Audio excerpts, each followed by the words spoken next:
Hey guys, this is Mr. Breen, and in this video I will be talking about elasticity of supply.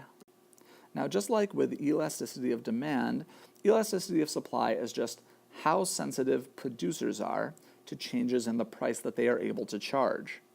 So let's take a look at a good that has fairly inelastic supply. So we're going to take the market for Michigan football tickets. So we have this market where if the price is $50, Michigan football will try to sell 105,000 tickets. And if the price is $60, they'll try to sell 106,000. At $70, they'll try to sell 107,000, and so on.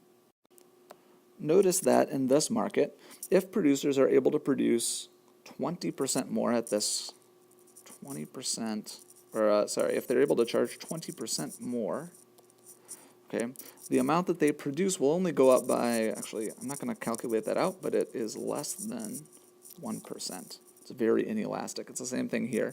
If I am able to charge right around 17% more, still less than 1%, growing in quantity supplied by less than 1%.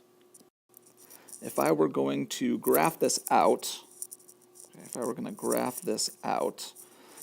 this graph, price, quantity, I'm not going to do this just totally accurately here, but if I were going to graph this out, this graph would look something like that. And I know it would look something like that because you will notice a relatively large change in price will cause only a relatively small change in quantity supplied. So price went up by that much, but quantity supplied only went up by that much. Okay, now let's take a product that has pretty elastic supply, like t-shirts. So with t-shirts, you can see we have a 20% increase in price, and that causes a 40% increase in quantity supplied. Okay, anything above 1 is going to be elastic supply.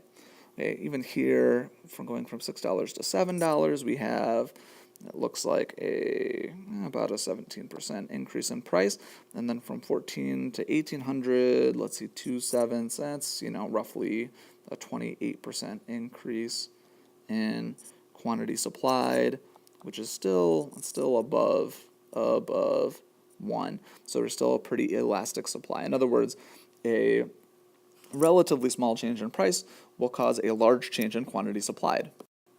If I were going to graph that out, I would do this. I would have price on the y-axis, quantity on the x-axis, and this would have a positive slope still, but it would have a much more gradual incline. So I know this is elastic because a relatively small change in price, there we are, relatively small change in price, will cause a relatively large change in quantity supplied. There's our change in quantity supplied. There's our change in price. Now, what causes things to have elastic supply versus inelastic supply? There's really only one thing, and that's time. Remember, for demand, okay, elasticity of demand was caused by things like whether it's a necessity or a luxury, or whether there are available substitutes, or how much of your income it takes up. But none of those really matter to suppliers, right? They're not spending any money on this product. They're spending money to make it, but they're not spending any money buying it. They're the ones producing it. So the percentage of their budget it takes up doesn't matter, and they're not using it either, so it doesn't matter to them whether it's a necessity or a luxury. And again, they're not using it, so they don't care if there are really available substitutes. All that matters is how quickly can you make more. Well, my first example of an inelastic supply good was Michigan football tickets. Michigan Stadium's capacity is 109,901. Okay, you can't make more than that quickly, right? It would be a multi-year process. So if they are able to charge more for one game, because it's the Ohio State game, say, they're not going to suddenly build a whole new addition to the stadium quickly in order to meet the fact that they can charge more for that good on that day.